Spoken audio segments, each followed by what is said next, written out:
पाकिस्तान की एक मशहूर एक्टर आयशा खान, जिनको मैंने काफ़ी ड्रामों में देखा है। स्पेशली मैंने जब बहुत छोटा था तो मैंने उसको जो है वो मेहंदी ड्रामे में देखा था। मेहंदी ड्रामा जिसमें आबिद अली वगैरह थे, जवाद अहमद का गाना था, कपल्स वगैरह की स्टोरी थी। हर कपल की अपनी कहानी थी। मेहंदी ड्रामा था, मैंने बहुत इनिशियली देखा था वो। तब मैंने आयशा खान को उस ड्रामे के अंदर देखा था। इसके बाद भी मैंने काफ़ी 2-4 ड्रामों में मैंने देखा।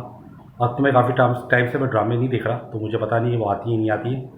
लेकिन इनिशियली मैं उनको देखता था ड्रामों के अंदर। माँ का रोल करती थी और काफ़ी मतलब पॉजिटिव रोल, माँ का जो पॉजिटिव रोल है ना, मतलब एक हसास, एक इमोशनल माँ, वो वाला रोल ज़्यादातर वो करती थी।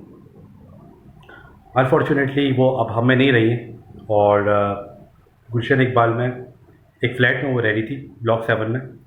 और वहाँ पर उनकी जो है डेथ हो गई। और जब लोगों को पता लगा, आसपास के लोगों को पता लगा, पड़ोसियों को पता लगा, तो जब उन्होंने पुलिस को इत्तला दी और फिर जब आए तो देखा तो पता लगा कि 1 वीक पहले ही आयशा खान इस दुनिया से रुखसत हो चुकी थी, इस दुनिया से वो चली गई थी।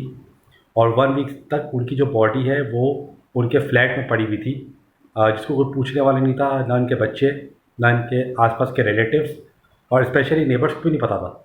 नेबर्स को भी जब स्मेल आई बॉडी की तब पता लगा कि भाई यहाँ पर कुछ हुआ है। और फिर उन्होंने पुलिस वगैरह को इत्तला दी। पुलिस वगैरह ने दरवाज़ा तोड़ा, फिर अंदर गए, देखा तो ये हुआ। फिर उनका आसपास का कोई रिलेटिव था, वो आया, उसने दरवाज़ा उनकी निगरानी में खोला और फिर मामला आगे बढ़े। अब बोला ये जा रहा है कि जो उनकी एक बेटी है वो मॉडल रह चुकी है, आलिया बीबी के नाम से, 1990s की मॉडल थी वो। और इनका एक बेटा है, वो भी बाहर है। अब ये दोनों अवेलेबल नहीं थे उस वक्त, और अभी भी मुझे लगता है कि बेटी तो अवेलेबल नहीं है। सुनने में ये आ रहा है कि बेटा आ रहा है, लेकिन अब फ़ायदा नहीं आने का, अब बहुत देर हो चुकी है मेरे ख्याल में। अब आना ना आना बराबर है। जब टाइम था, जब नीड थी उनको, जब उनकी मदर को नीड थी, तब वो कहाँ था उनका बेटा, सवाल ये है। और इस सवाल के जवाब तो देने वाला कोई नहीं है। लेकिन बात ये है कि हमारे लिए एक सबक है।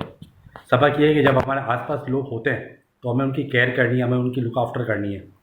बिकॉज़ जब वो चले जाते हैं इस दुनिया से, फिर ये सबका मुझे नहीं लगता कोई पर्पज़ है। और फिर आना, फिर लोगों को फेस भी करना कोई फ़ायदा नहीं है। जब लोग होते हैं उस दुनिया में तो आप उनकी केयर करो, उनके साथ टाइम स्पेंड करो।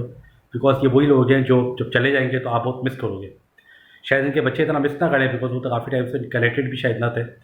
लेकिन ये कि हमारे लिए सबक है, बहुत बड़ा सबक है, कि आसपास के लोगों की केयर करें। बिकॉज़ बहुत इंपॉर्टेंट है, किसी जान का जाना बड़ा इंपॉर्टेंट है। और ख़ास तौर पर अगर वो आपकी क्लोज वंस हो, आपकी माँ हो, उनकी दुआएं बड़ी लगती हैं, तो दुआ लें और खिदमत करें और दुआ लें। बस ये है।